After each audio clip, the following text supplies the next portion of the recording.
Second Chronicles chapter 5.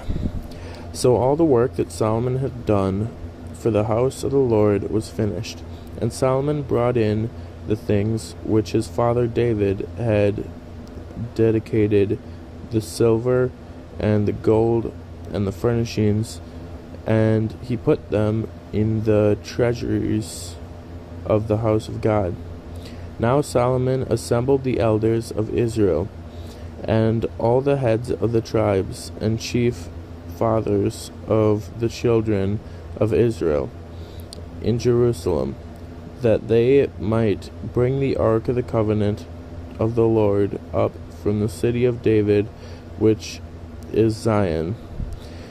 Therefore all the men of Israel assembled with the king at the feast, which was in the 7th month.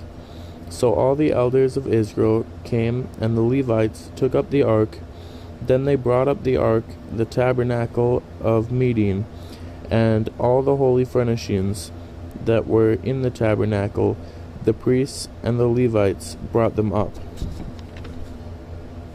Also King Solomon and all the congregation of Israel, who were assembled with him before the ark, were sacrificing sheep and oxen that could not be counted or numbered for multitude.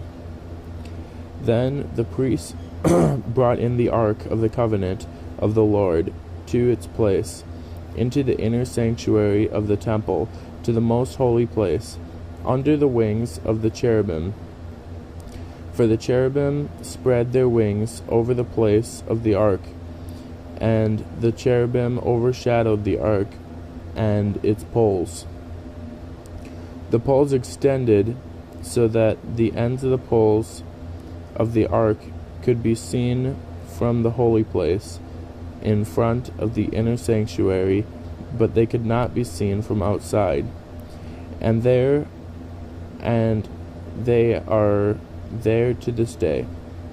Nothing was in the ark except the 2 tablets which Moses put there at Horeb, when the Lord made a covenant with the children of Israel, when they had come out of Egypt.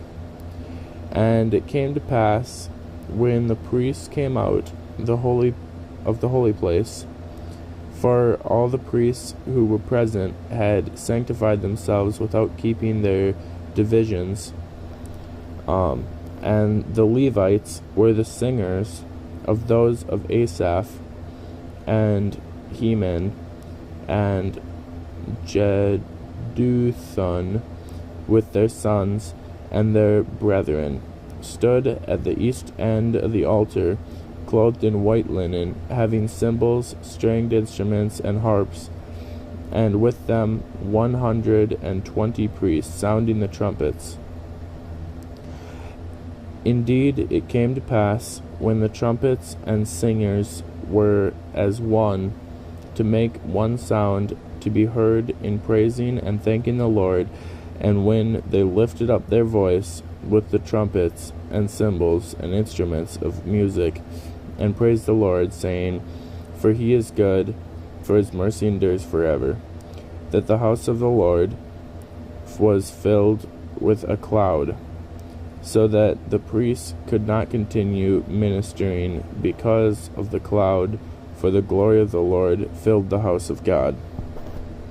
That's kind of crazy.